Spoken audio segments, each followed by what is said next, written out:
Before another word is shared, I need you to perform a physical audit of your surroundings.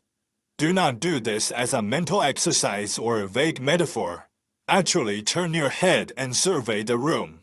Note who is within earshot, who might suddenly enter, and who is currently observing your external form. This requirement is essential because the insights that follow are not designed for the person you pretend to be when others are watching. This is not content created for digital consumption or a temporary emotional surge that will dissipate by sunrise. It is a mirror, sharp, honest, and perhaps unsettling reflection held up to the most private corridors of your life. This mirror only functions with precision when you are entirely alone, stripped of the social performance that the presence of others inevitably demands. The instruction is simple yet profoundly difficult. Do not react. This isn't because the following truths will be easy to digest. Some will be intentionally abrasive, but because your immediate reaction is rarely your most authentic truth. Instead, that first impulse is typically a protective layer, a shield forged by years of habit and the accumulated defenses of someone who has learned that being vulnerable is a strategic liability. Beneath that surface-level instinct to dismiss, deflect, or rationalize is your real response, the one that recognizes the truth long before your defensive mind can negotiate into something more comfortable. We are moving past the management of your public persona to reach the quiet center where truth actually lands.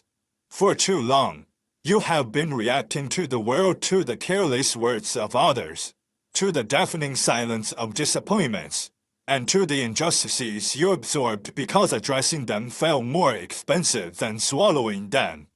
Reactivity is not a character flaw or a fundamental defect in your personality. It is a sophisticated protection mechanism. Every time you feel that sudden, sharp spike of defensiveness or the urge to lash out, you are witnessing an old tool attempting to solve a new problem. At some point in your history, you discovered that a genuine, unmanaged response was dangerous.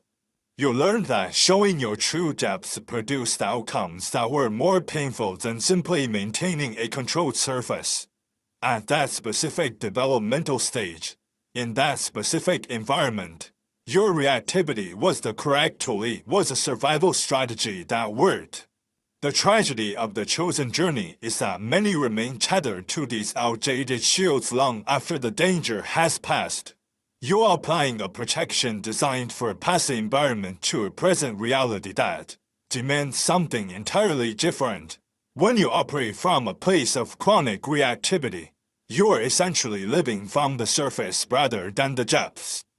This pattern keeps you contained, but it also keeps you small. To move forward, you must investigate what the reactivity is truly guarding. Is it a hidden grief, a profound need for validation, an old vulnerability that hasn't seen the light in years? Identifying the specific thing your reactivity keeps in the dark is the first step toward reclaiming your power. Because the things we hide are always more manageable once they are seen clearly in the light.